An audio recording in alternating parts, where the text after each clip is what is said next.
تو ہمارے وطن عزیز میں جو فرعون اور نمرود کے خاتمے کے لیے تم کو تہجد پڑھنا پڑے گا، تاکہ اللہ سبحانہ و تعالی ان کے ظلم کا خاتمہ کر دے۔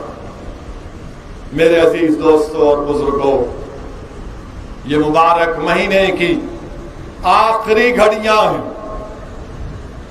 یہ آئندہ سال پھر رمضان آئے گا۔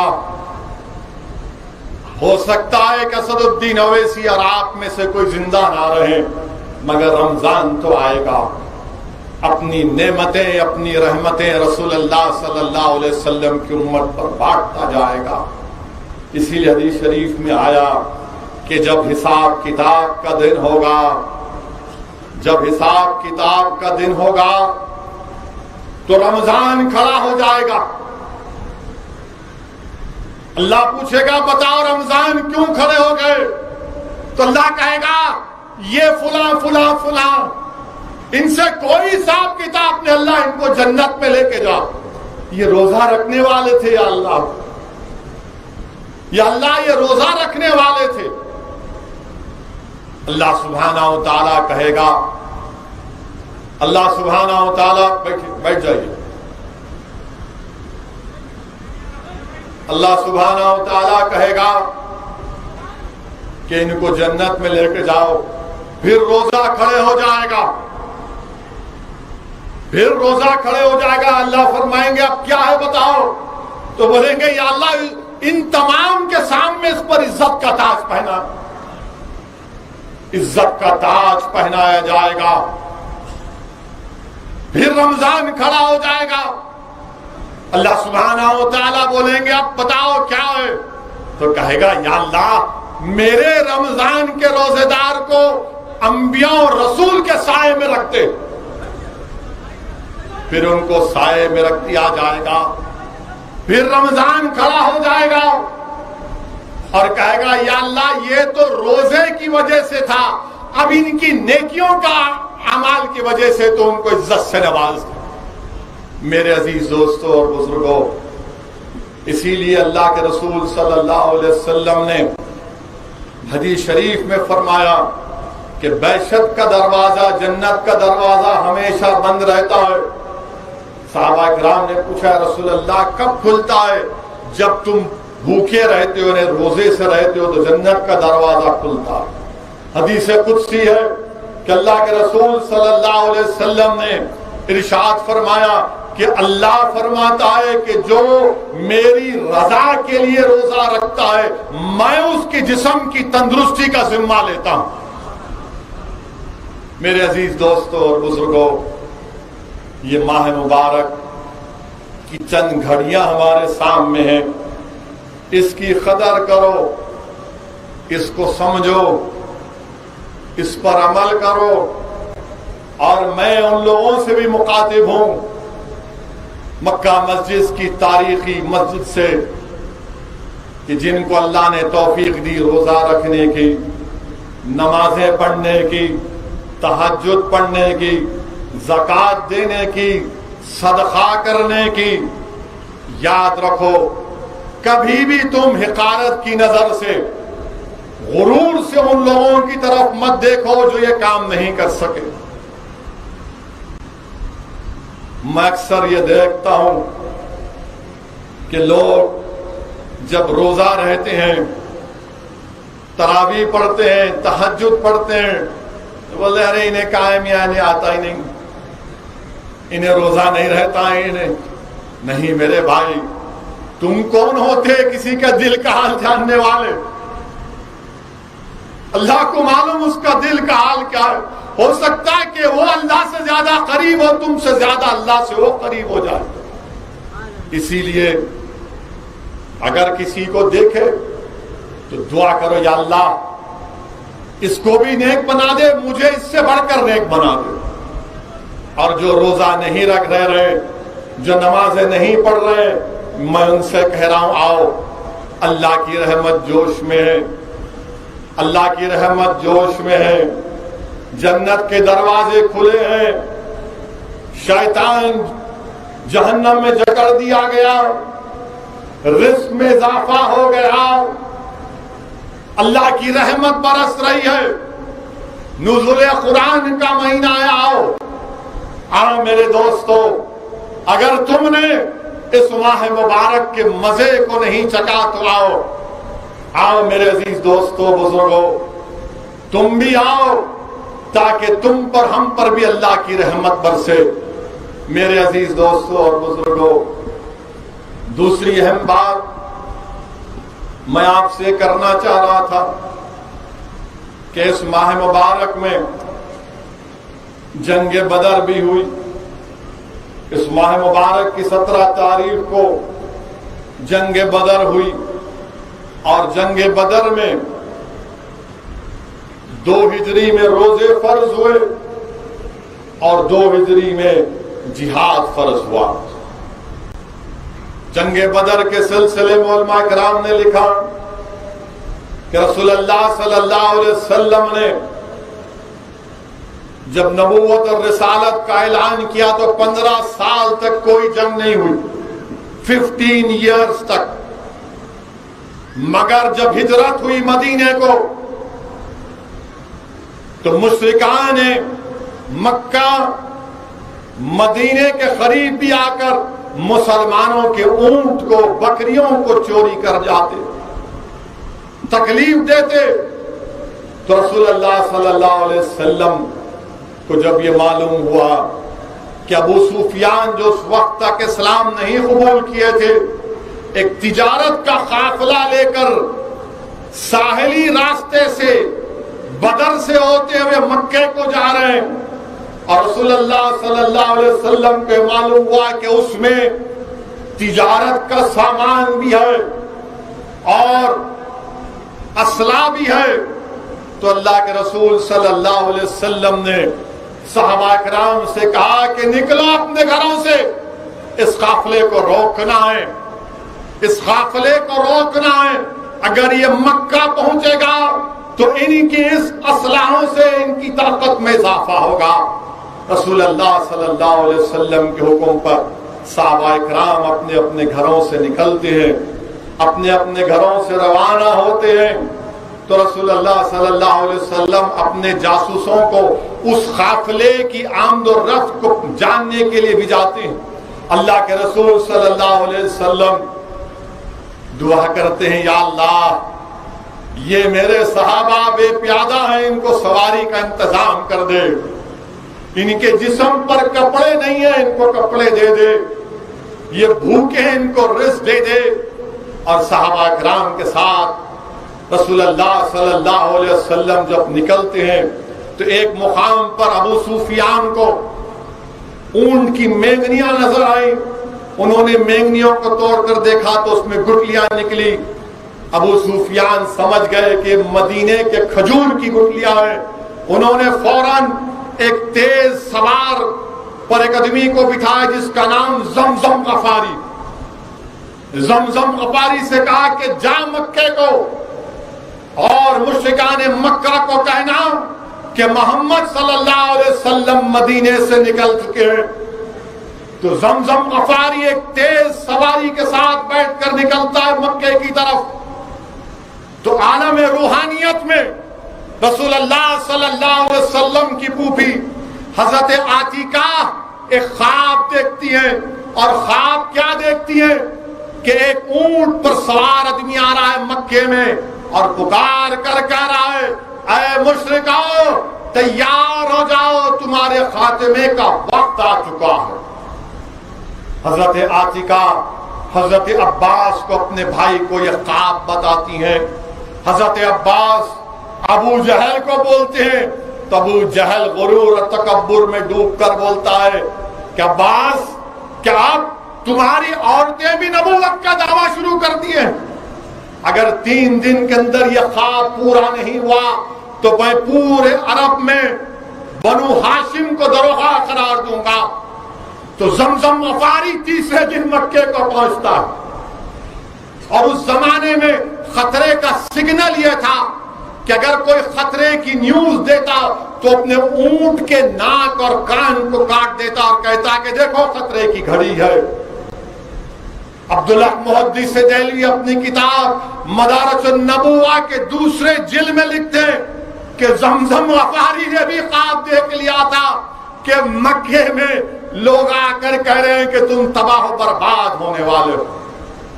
ابو جہل جب یہ دیکھتا ہے تو سب سے کہتا ہے کہ چلو تیاری کرو، اب محمد صلی اللہ علیہ وسلم سے مقابلہ کرنا ہے، سوائے ابو لہب کے۔ مگر ابو سفیان جو اس وقت تک اسلام نہیں قبول کیے تھے، وہ ساحلی راستے سے نکل کر مکے کی طرف روانہ ہو جاتے ہیں اور پیغام بھی جاتے ہیں ابو جہل کو کہ مت نکلو، رسول اللہ صلی اللہ علیہ وسلم سے جنگ مت کرو، میں قافلہ لے کر نکل چکا ہوں۔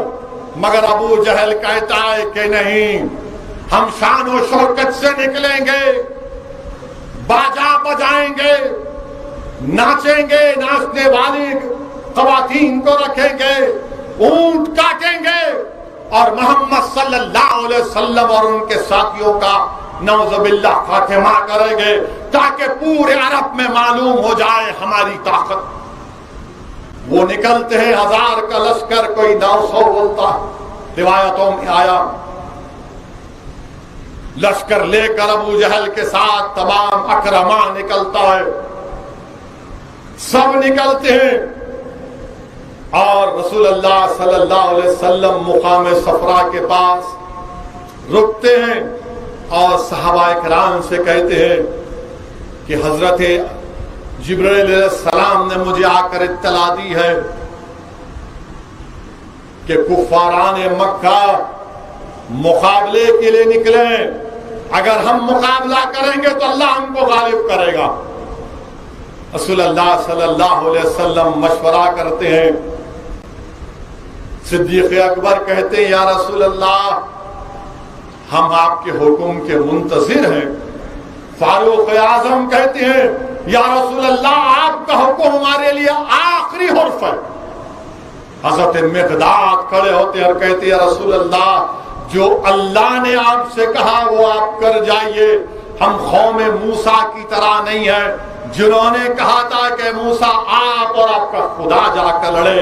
سعد بن معاذ انصار سے کھڑے ہو کر کہتے ہیں یا رسول اللہ اگر آپ ہم کو سمندر میں کودنے کے لیے کہیں گے تو ہم کود جائیں گے۔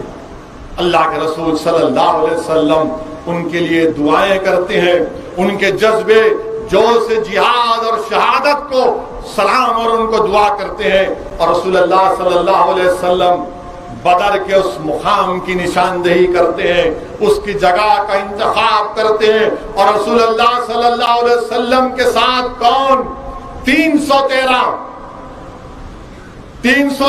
میں 2 گھوڑے، مشرکان مکہ کے پاس 200 گھوڑے، 70 اونٹ، ان کے پاس روز 10 اونٹ کاٹ کر کھا رہے تھے، تلواریں صرف 2 تھیں، اور وہاں پر سب کے پاس تلوار ذرہ سب کے پاس تھا۔ اللہ کے رسول صلی اللہ علیہ وسلم رات کے اندھیرے میں ٹہل ٹہل کر کہتے یہاں ابو جہل مارا جائے گا، یہاں عتبہ مارا جائے گا، یہاں فلاں فلاں مارا جائے گا۔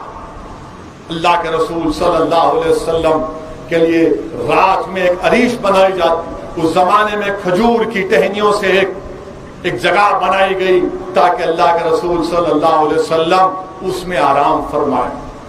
رسول اللہ صلی اللہ علیہ وسلم رات بھر اللہ کی بارگاہ میں سجدے میں دعا کر رہے یا حیو یا قیوم، یا اللہ یہ مٹھی بھر لوگ اگر کل ختم ہو جائیں گے تو صبح قیامت تک تیرا نام لینے والا نہیں رہے گا، یا اللہ تو کل ہم کو غالب کر دے۔ حدیث شریف میں آیا کہ رسول اللہ صلی اللہ علیہ وسلم کے کھندے مبارک سے چادر گر جاتی ہے، صدیق اکبر جا کر اللہ کے رسول صلی اللہ علیہ وسلم کو لپیٹتے ہیں اور فرماتے ہیں یا رسول اللہ اللہ آپ کو غالب کرے گا، اللہ آپ کو ہی غالب کرے گا۔ رسول اللہ صلی اللہ علیہ وسلم رات بھر دعا فرماتے، جب صبح ہوئی تو اللہ کے رسول صلی اللہ علیہ وسلم نے جہاد پر ایک مختصر سا خطبہ کیا، اور پھر اللہ کے رسول صلی اللہ علیہ وسلم نے مسلمانوں کی فوج کی صف بندی کی، صف بندی کی. جب صف بندی کر رہے تھے تو عمیر بن ابی وقاص ایک 14 سال کے لڑکے تھے. رسول اللہ صلی اللہ علیہ وسلم نے کہا کہ تم 14 سال کے ہو, تم ہٹ جاؤ. انہوں نے کہا رسول اللہ میرا بھائی سعد بن ابی وقاص 16 سال کے ہیں, میں ان سے طاقتور ہوں, آپ کشتی کرائیے ہم لوگوں کی. کشتی ہوتی ہے تو چھوٹا بھائی بڑے بھائی سے کان میں کہتا ہے کہ بڑے بھائی رحمت اللہ عالمین نے تم کو جہاد میں شرکت کر لی, مجھے اس سے محروم ہونے مت دو, تم یہ کشتی ہار جاؤ. بڑا بھائی چپ ہو جاتا ہے. اللہ کے رسول صلی اللہ علیہ وسلم مسکراتے ہیں, ان کے لیے دعائیں کرتے ہیں. مسلمانوں کی فوج کی صف بندی ہو رہی, آقا کے ہاتھ میں تبر کی چھڑی ہے اور رسول اللہ صلی اللہ علیہ وسلم تبر کی چھڑی سے حضرت سواد انصاری کے پیٹ پر ہلکی سی ضرب مارتے ہیں, ہلکی سی ضرب مارتے ہیں. حضرت سواد انصاری پکار کر کہتے ہیں یا رسول اللہ آپ نے بیجا مجھے مارا, مجھے اس کا بدلہ دیجیے. اللہ کے رسول صلی اللہ علیہ وسلم کہتے ہیں اے سواد آ جا, اپنا بدلہ لے لے. حضرت سواد دوڑتے ہیں, کیا منظر ہوگا.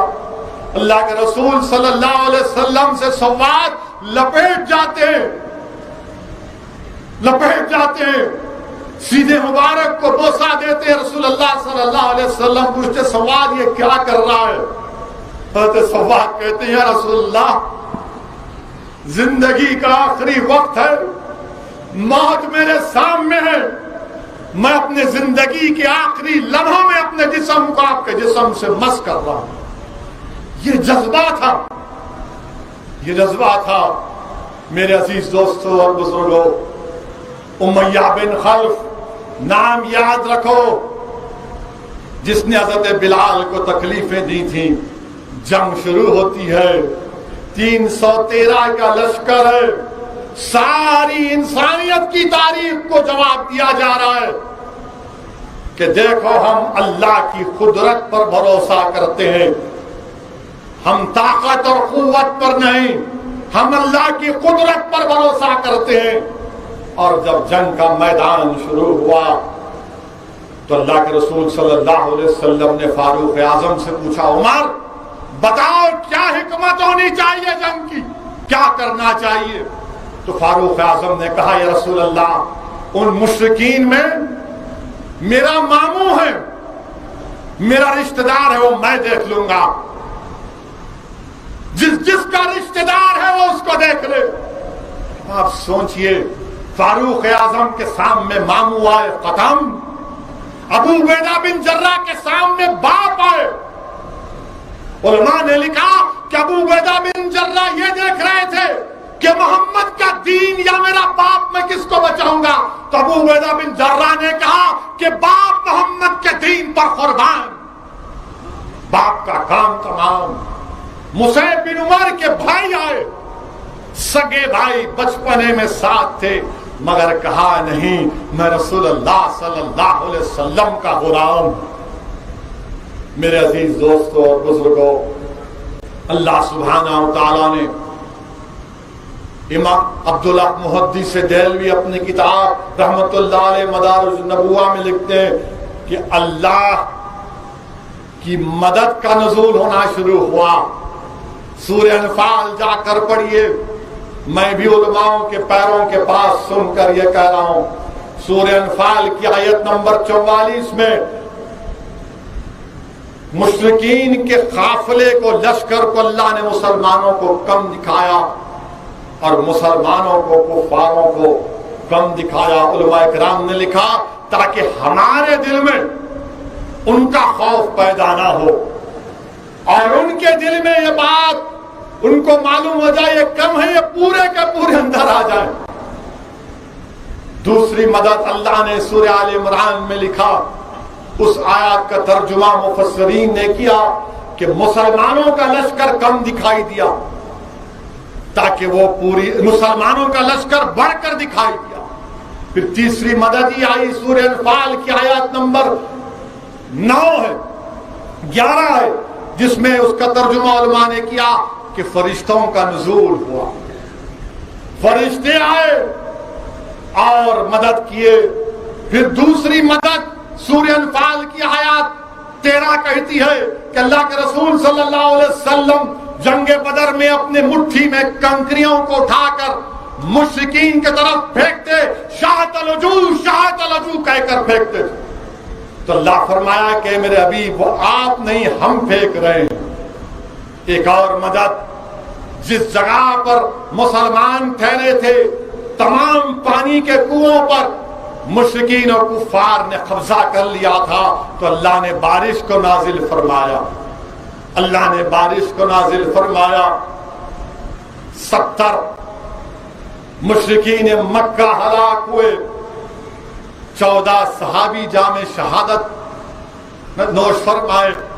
اور جنگ بدر کے واقعات میں یہ بھی آیا کہ افرا کے 2 بیٹے تھے معاذ اور موز، یہ دونوں لڑکے تاک میں تھے کہ ابو جہل کہاں ہے، ابو جہل کہاں ہے، پوچھتے تھے ابو جہل کہاں ہے، کسی نے کہا یہ ابو جہل ہے، تو معاذ اور موز دوڑے، معاذ نے تلوار سے ابو جہل کی پنڈلی پر مارا، تو موز نے بھی ایک وار کیا، تو ابو جہل کے بیٹے جو اس وقت تک اسلام قبول نہیں کیے تھے، حضرت معاذ کے کھندے پر تلوار ماری، تو حضرت معاذ کا کھندا کٹ گیا، ابو جہل زمین پر گر گیا۔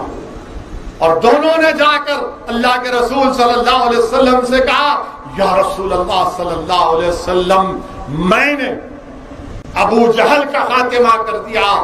تو دوسرے بھائی نے کہا کہ میں نے کیا۔ رحمت اللہ علیہ صلی اللہ علیہ وسلم نے دونوں کی تلواریں دیکھی اور کہا کہ تم دونوں نے ابو جہل کو وار کیا۔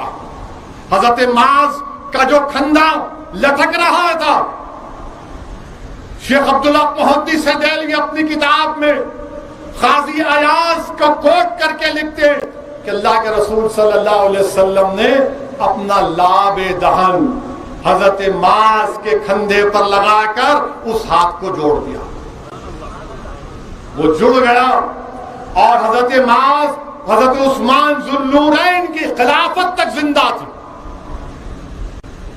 حضرت معاذ حضرت عثمان ذو النورین کی خلافت تک زندہ تھے۔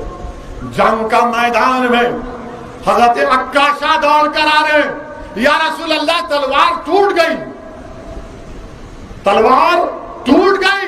آقا کہتے عکاشہ لکڑی لو، اس سے مقابلہ کرو، لکڑی لیتے میدان میں دوڑتے ہیں۔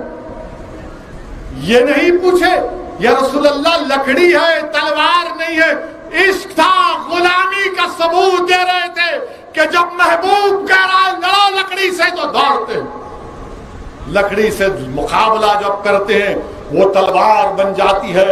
حضرت عکاشہ نے اس کا نام اون رکھا، اور جب تک وہ زندہ تھے وہ تلوار ان کے ساتھ تھی۔ میرے عزیز دوستو اور بزرگوں، جنگ بدر کیا ہے؟ جنگ بدر یہ پیغام دیتی ہے کہ یوم الفرقان،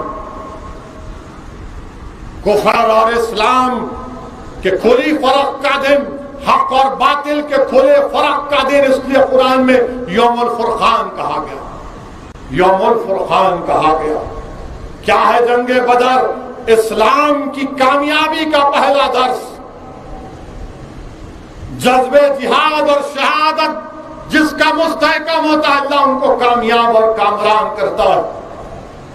جنگ بدر تم کو ہم کو آواز اور پیغام دے رہا ہے کہ طاقت اور قوت کی ضرورت نہیں ہے، اگر تم اپنا تن من دھن پورے اخلاص کے ساتھ اللہ کی بارگاہ میں قربان کرنے کے لیے تیار ہو تو اللہ فرشتوں سے تمہاری مدد کرے گا، اللہ ہماری فرشتوں سے مدد کرے گا۔ یاد رکھو مسلمانوں، علماء کرام نے لکھا کہ جب تک ہمارا جذبہ شہادت زندہ تھا عزت کے تاج ہمارے سروں پر رکھے جاتے تھے، جب سے جذبہ شہادت کمزور پڑ گیا ذلیل اور رسوائی ہمارا مقدر بن گیا۔ ایک زمانہ تھا ہمارے پاس بہترین ریاضدان تھے، یعنی بہترین میتھمیٹیشین تھے، ہم دنیا کو حساب سکھاتے تھے، ہمارا جذبہ شہادت کمزور ہوا، محبت کم ہوئی، تو آج دنیا ہمارا حساب کر رہی۔ ہمارے پاس بہترین طبیب تھے، ڈاکٹر تھے، ہم دنیا کا علاج کرتے تھے بیماریوں کا، مگر جب سے ہم نے اپنے منصب کو بھلا دیا، دنیا ہمارا علاج کر رہی ہے۔ ہم قیمتی کپڑے پہنتے تھے، آج ہمارے غریبوں کو کسی کے اترے ہوئے کپڑے پہننا پڑ رہا ہے۔ جب قرآن میں اللہ نے بہترین قوم قرار دیا تو پھر یہ ذلت کیوں، یہ نقصان کیوں، یہ رسوائی کیوں؟ ہم نے اپنے منصب کو بھلا دیا، اپنے منصب کو بھلا دیا ہم نے۔ میرے عزیز دوستوں اور بزرگوں، جنگ ختم ہوئی، کفاران مکہ گرفتار ہوئے، اللہ کے رسول صلی اللہ علیہ وسلم جب کفاران مکہ کو گرفتار کیے تو اس میں 2 صحابی رسول بھی آئے۔ جنگ شروع ہونے سے پہلے ایک کا نام حضرت حذیفہ بن یمان، وہ اور ایک اور صحابی رسول تھے۔ جب جنگ میں آ رہے تھے تب ابو جہل پوچھا کہاں جا رہے؟ بولے ہم جا رہے ایسا، بولے جنگ کرنے جا رہے، محمد صلی اللہ علیہ وسلم کے پاس جا رہے؟ بولے نہیں جا رہے، نہیں جا رہے، وہاں پہ وعدہ کرے۔ بولے ہاں وعدہ کرو۔ اللہ کے رسول صلی اللہ علیہ وسلم کے پاس آئے، رحمت اللہ علیہ صلی اللہ علیہ وسلم نے پوچھا ابو جہل ملا راستے میں؟ بولے ملا یا رسول اللہ صلی اللہ علیہ وسلم۔ کیا کہا آپ نے؟ وہ روک رہا تھا، ہم سے پوچھا وعدہ کرو کہ تم جنگ میں نہیں آؤ گے، تم نے کہا نہیں آئیں گے، ہم آگے آپ کے پاس، ہم جنگ لڑیں گے۔ کیا کہا رحمت اللہ علیہ صلی اللہ علیہ وسلم نے؟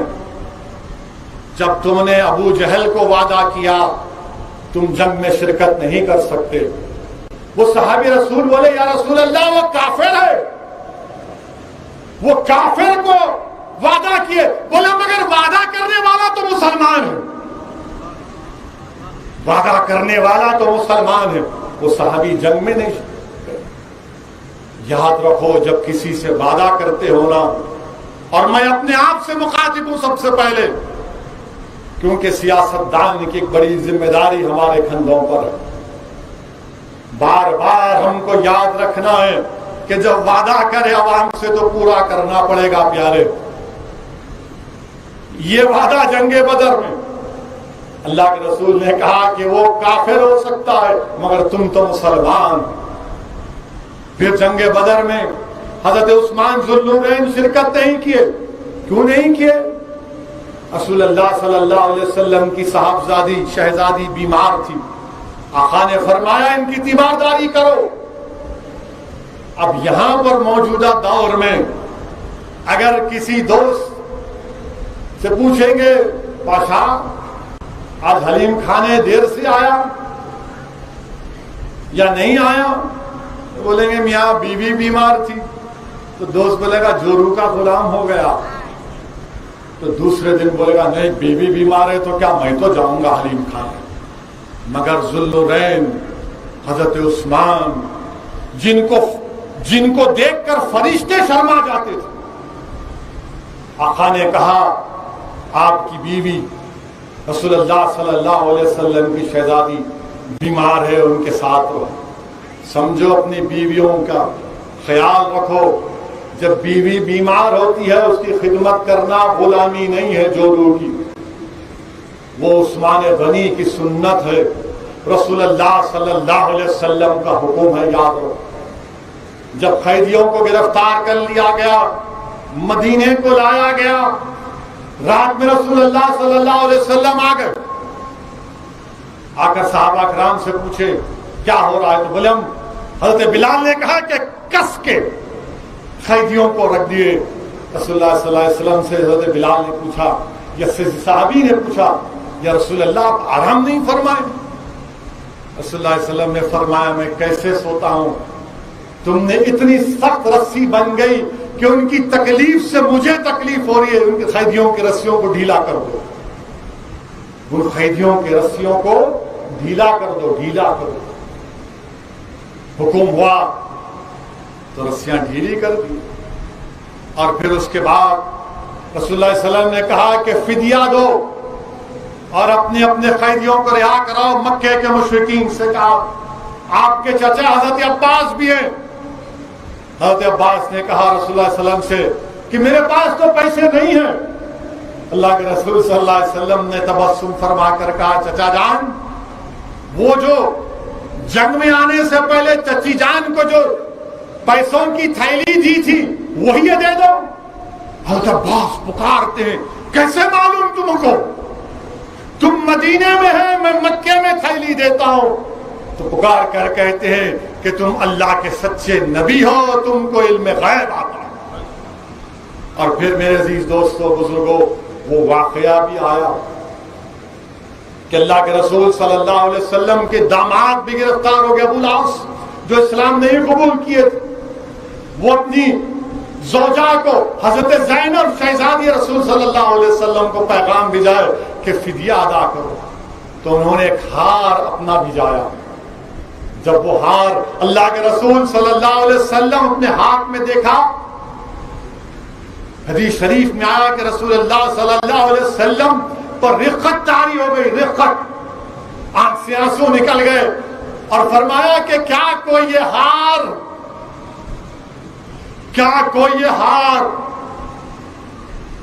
زینب کو واپس لوٹا دے اور اس قیدی کو بھی چھوڑ دے، کیونکہ وہ ہار ہماری امت کی ماں حضرت خدیجہ کبریٰ نے حضرت زینب کو شادی کے تحفے میں دیا تھا۔ اللہ کے رسول صلی اللہ علیہ وسلم بی بی خدیجہ سے اتنی محبت کرتے کہ جب ہار کو دیکھا بی بی خدیجہ کا تو رقت طاری ہو گئی۔ اور کون بی بی خدیجہ؟ کون بی بی خدیجہ؟